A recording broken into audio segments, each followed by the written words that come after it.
Rod Serling. You're listening to the Zero Hour. Suspense.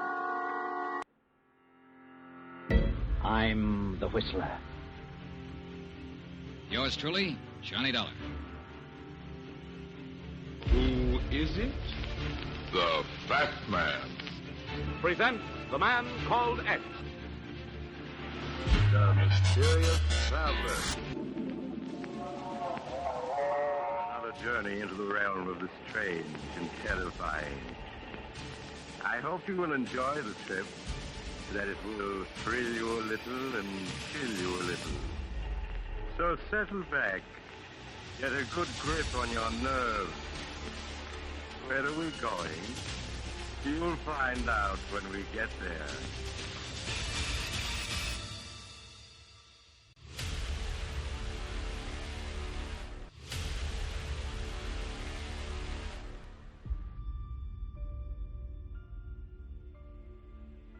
Hello everyone, and welcome to Drama and Theater, brought to you by Duane Old Time Radio.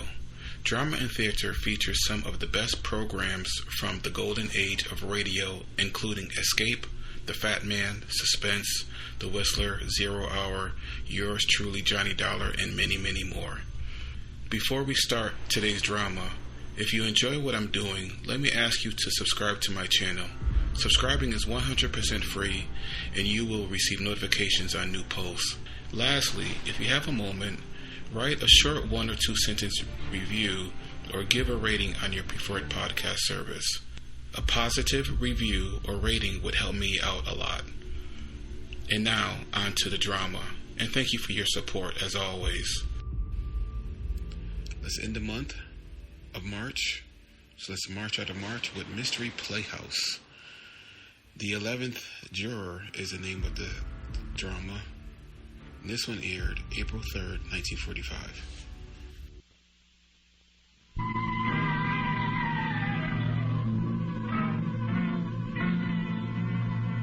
My name is Russell. I'm the man whose adventures you will hear about in the Mystery Theater, which follows right away.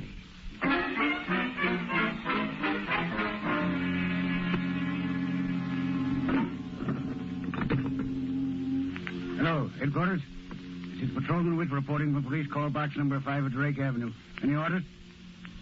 Nothing, eh? Okay. Here? No, it's beat as quiet as a church tonight. Yep, goodbye. What the hell? Gunshots. Came from that direction, too. Here, what's going on? Oh, the policeman. I'm glad you came along. Officer, my name's Murray. What are you doing with that gun? Drop it. Yes, sir, but I want to report a murder. Wait a minute. This man here, he's dead. Who is he? I don't know. Oh, you don't, eh? Put your hands up. You're under arrest.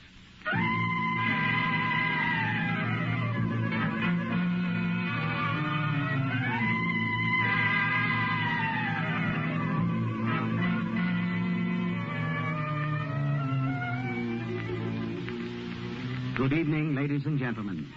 This is Jeffrey Barnes welcoming you to the program that presents the best in mystery and detective fiction. You have just heard the opening scene of tonight's exciting story. It is entitled The 11th Juror, written by Vincent Starrett, and presents one of the most unusual court trials in mystery fiction. You have just heard the committing of the murder and the arrest of the accused, James Murray. But on with the trial. We take you now to the jury room where you will meet the leading character of Vincent Starrett's dramatic story, The 11th Juror.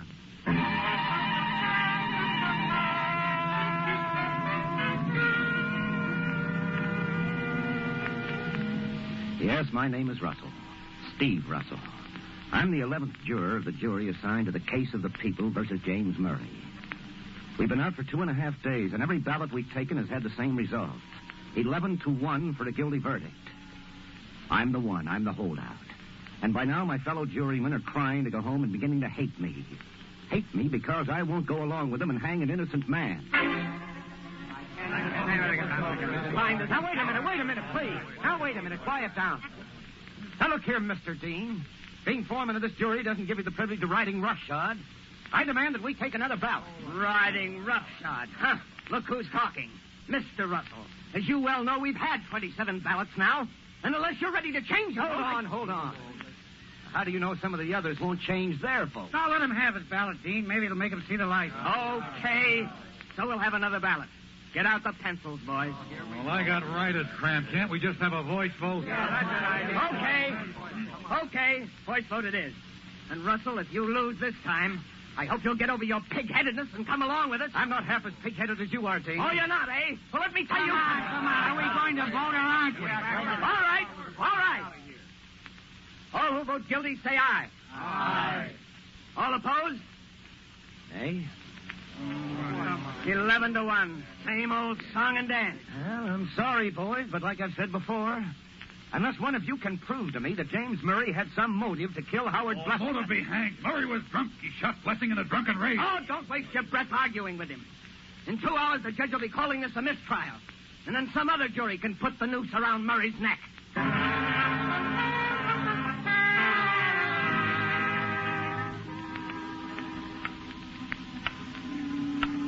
They all want to hang Murray so that they can go home.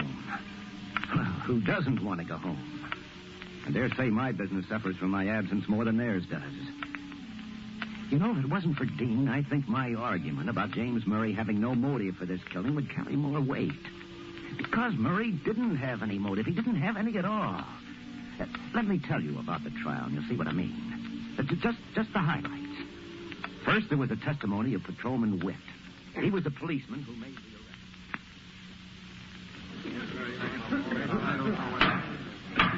Continue, Officer Witt. Well, I ran in the direction I heard the shots come from. Howard Blessing lay dead with 2 bullets in him. James Murray stood there just looking at the gun in his hand, sort of dazed like. I could tell he'd been doing a lot of drinking. Now, how long between the time you heard the shots and the time you reached the scene, officer? About half a minute. Then isn't it possible that someone other than Murray could have fired the shots, dropped the gun, and run, leaving Murray to pick the gun up before you reached the scene? Well, Never mind, that's all. State's witness. Officer Witt, is it not so that the murder took place directly beneath the street lights? Yes, sir. When you rounded the corner of Belvedere and Lambeth, a quarter block away, did you see anyone else in the street? Anyone at all? No, sir. Not a soul. Just the prisoner, James Murray, and the deceased, Howard Blessing. There you are, gentlemen. Why, the defense is evidently trying to confuse you by implying that some unknown murderer exists. Had anyone else fired those shots and run, leaving poor Mr. Murray holding the gun, Officer Witt would have seen this unknown man in the streetlight. Objection. Even the prosecutor could run out of the range of the streetlight inside of a few seconds. We are wasting time, Your Honor. I am not concerned with a mythical murderer, a galloping ghost. We are concerned with James Murray, caught standing over a dead man and holding a smoking revolver in his hand.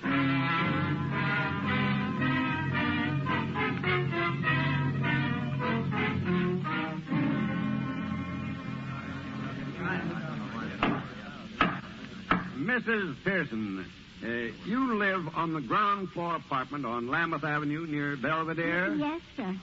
Tell the court what you heard about 2 o'clock on the night of the murder. Well, I was sitting by the window when I heard 2 men pass by. They were arguing. You heard the prisoner speak. Was either of the voices his? I beg your pardon? I said, was either of the voices you heard that of the prisoner? Certainly not. One man had a kind of whiny voice. The other was deep and rumbly like. Gentlemen, Howard Blessing, the murdered man, had a whiny voice. We can prove that. James Murray is far from having a deep one. That's all, Mrs. Pearson. Thank you. Your witness, Mr. Prosecutor. Mrs. Pearson, you didn't see these men, did you? Oh, what was that? I say you didn't see the men? Oh, no, it was too dark. Yes, but you heard them plainly. How? But you heard them. Yes, sir. Mrs. Pearson, did you hear the shots fired a few minutes later? Beg pardon? I said, did you hear the revolver shots? No, but Gentlemen, Mrs. Pearson heard 2 men arguing through a closed window, yet she couldn't hear 3 pistol shots less than a block away. She can barely hear my questions in this room. That's all, Mrs. Pearson.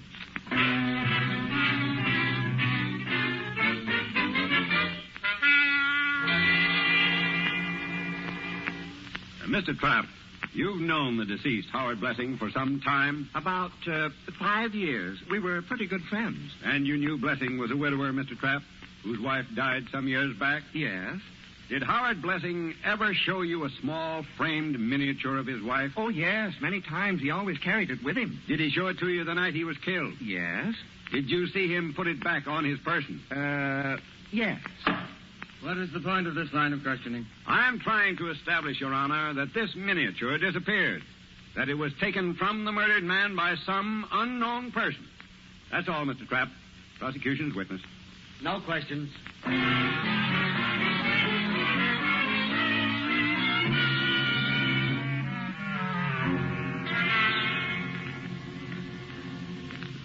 Mr. Murray, how did you happen to be at Belvedere and Lambeth at the time of the murder? Well, I was on my way home. I had had several drinks. I don't know, frankly, how I got where I was. I was just there. Did you have a gun on your person when you left the Black Owl Tavern to go home? Oh, certainly not. Mr. Murray, did you ever know or hear of the deceased Howard Blessing until the morning of your arrest? Oh, never. So help me God, I never knew him, never heard of him. He was a total stranger? Yes, a total stranger. That's all. Prosecution's witness. Mr. Murray, where do you live? 102 Bedford Road. And you were drinking at the Black Owl Tavern on Oak Street? Yes, sir. Then how could you have been on your way home at Belvedere and Lambeth? Well, I don't know. I just wandered that way. I see. And in your wandering, Mr. Murray, you plucked a gun out of thin air, huh? No, that is, I don't know how I got it. Gentlemen, why go on? In summing up Mr. Murray's testimony, we find that he says he was innocent, but admits he was too drunk to know. We find that he was on his way home, but going in the opposite direction. We learn that Mr. Murray didn't have a gun with him. But, gentlemen, the gun found in his hand and marked Exhibit A on that table, that is no mirage. Nor was the dead Howard Blessing a mirage. Nor the bullets that killed him.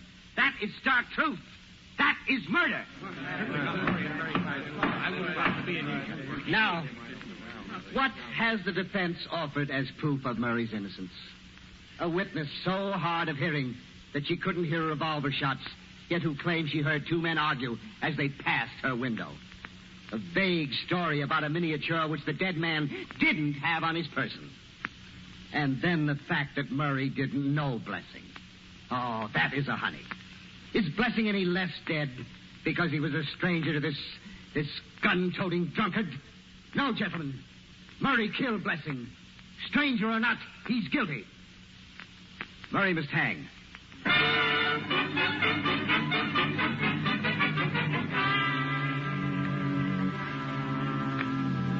Well, those were the highlights of the trial.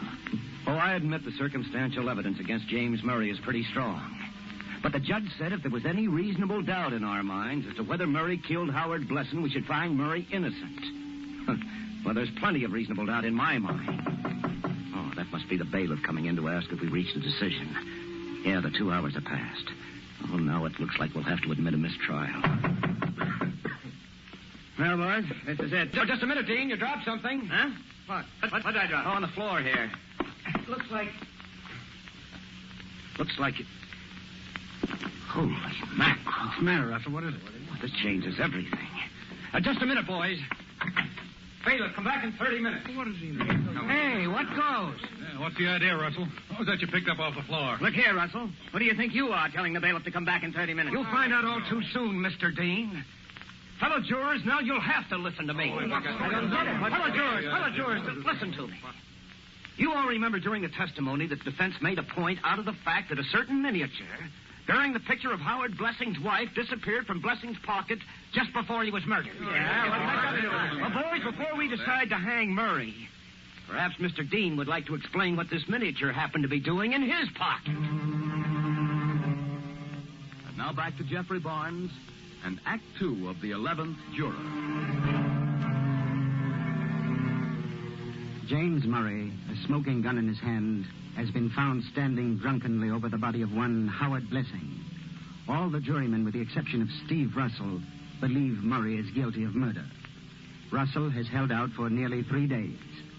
Just as the foreman of the jury, Mr. Dean, is about to report a mistrial to the court, Russell electrifies the jury room by demanding to know how a mysterious miniature, supposedly belonging to the murdered man, has found its way into Dean's pocket.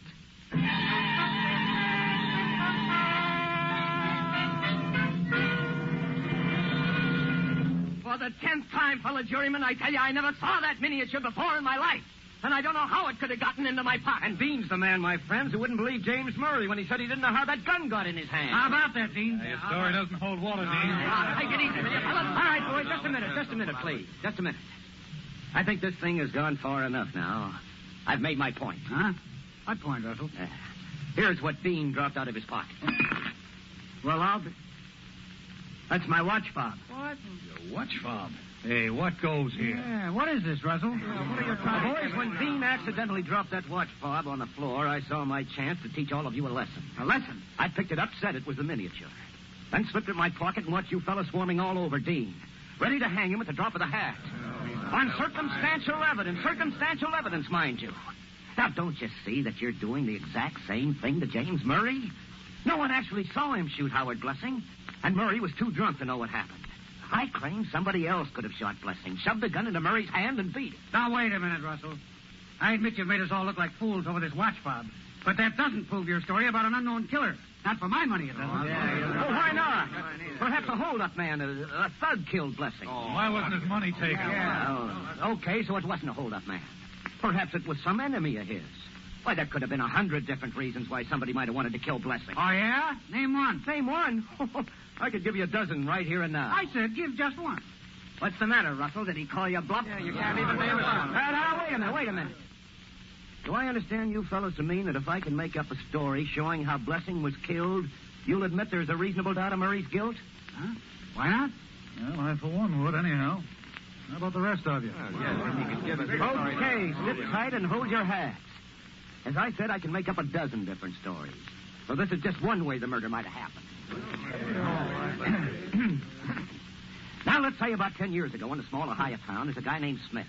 Let's call him George Smith. 10 years ago. Some start. Quiet, Dean. Now give him a chance. Smith standing on the station platform with a girl. And we'll call her Elsie. She's crying a little, and he's talking to her. He says, I don't want to go, sweetheart.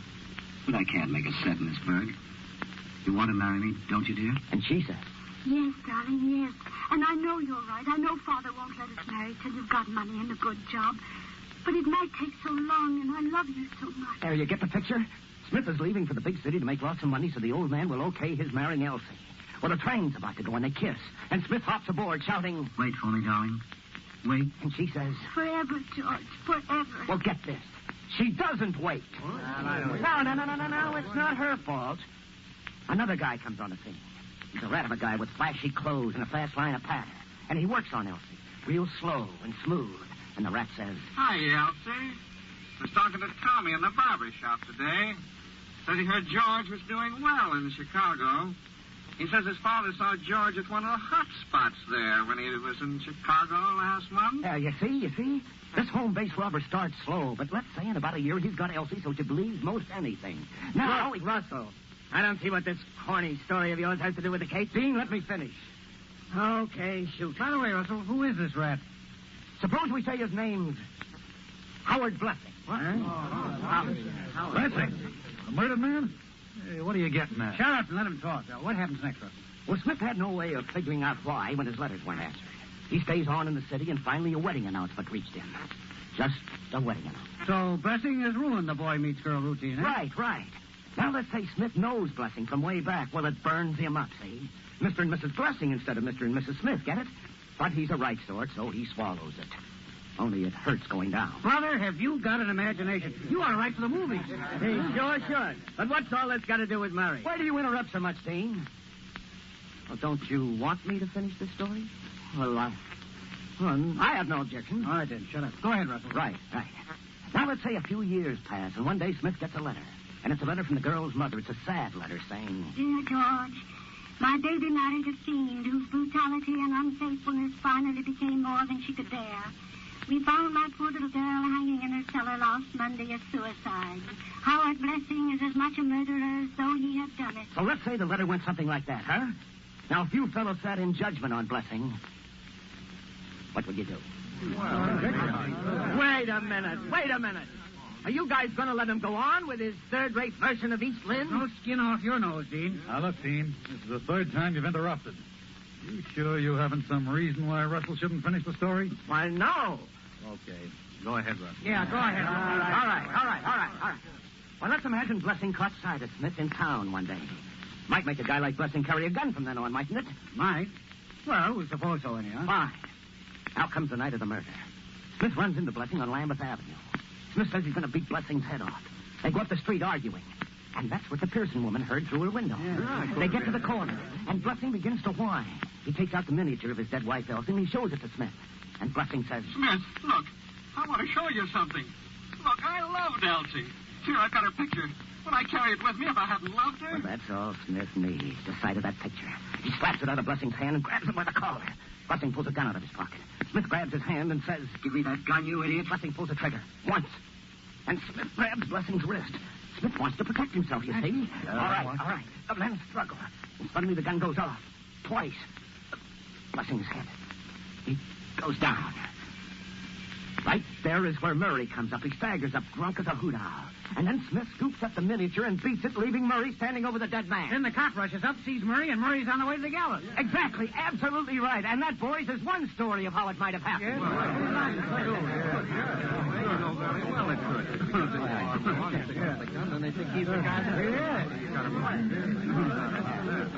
Now, you want to hear a few more possibilities? Not me. I'm convinced there's plenty of reasonable doubt about Murray's guilt. I vote for acquittal. I do, too. All right, let's make that official. Let's make it official. All in favor of acquittal signify by saying aye. Aye. Well, that does it. I think we're now ready to inform the court that we've reached a verdict. Not so fast. What? I haven't voted yet. A few questions. Yes, Dean? You say you made this story up? That's right. Then it proves nothing, right? Sure it does, Dean. It proves somebody besides Murray might have killed Blessing. It proves reasonable doubt. Not in my book, it doesn't. I still think Murray is guilty. So this is still a mistrial. What? Oh, right back where we started. This is the last straw. So let's call the bailiff and get it over with. Bailiff! Bailiff! He'll be here in a minute, and what do you think of that, Russell? Well, I think I'm licked. Huh? I think I can't stall any longer. Huh? Dean, I've convinced everyone but you. Now I'm going to convince you. Take a look at this. What is it? Now, let me see. What's it? This is a miniature. A miniature? That's right. And this means that you're right again. Take a good look, boys. The George Smith in my story is me. Steve Russell. Holy mackerel. Gee, Jehoshaphat. By coincidence, luck, chance, I was called on this jury. And then I couldn't stand to see Murray die. Well, where do we go from here? You called me, Foreman? Huh? Oh, yes, bailiff. You can tell the judge we've arrived at a verdict. Yes, sir. And bailiff. Yes? Yes, Mr. Dean? Bailiff, step outside a moment. Yes, sir. Boys, we all know Murray is innocent. But what are we going to do about Russell? As you know, the proceedings in this jury room are confidential. Any recommendation we make must be made officially to the court. Now, do we turn Russell over for trial or not? Well? Mr. Foreman, Yes? Well, I say we forget Russell's story. What about the rest of you? Dean, in my opinion... Yes? In my opinion, Russell killed Blessing in self-defense.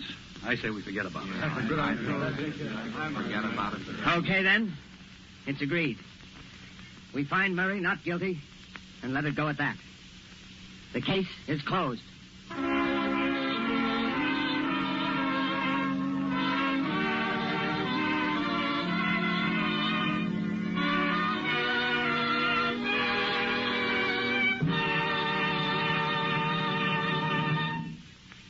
There is an epilogue to tonight's story. Steve Russell eventually, of his own volition, stood trial and was acquitted. Yes, Mr. Evans, I think we can call the 11th Juror's attempt to save an innocent man a complete success.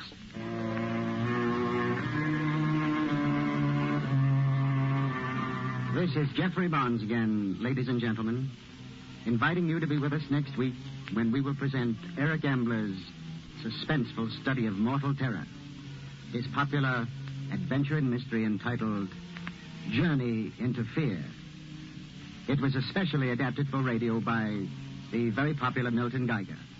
So, mystery fans, be sure to listen next week to Eric Ambler's Journey into Fear.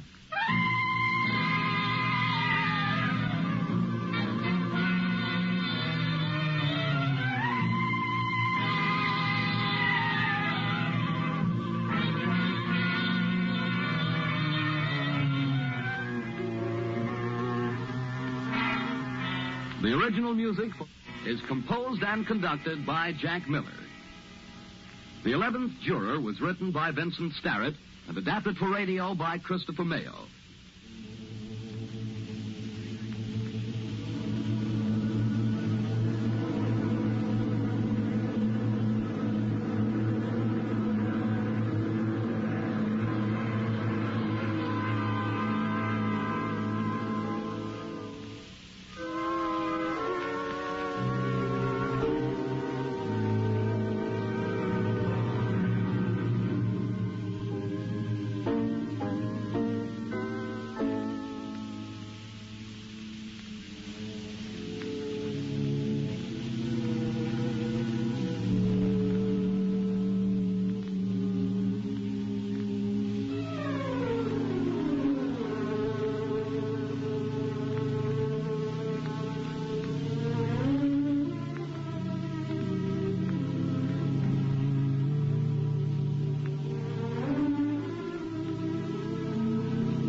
This is the Armed Forces Radio Service.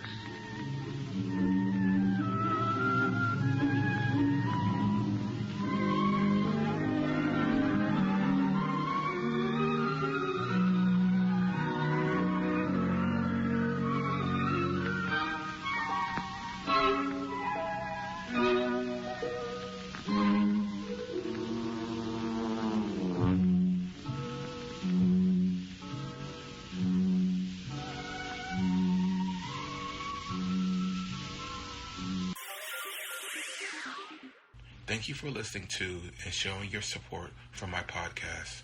If you would like to receive notifications of when new episodes are posted, please subscribe to my channel.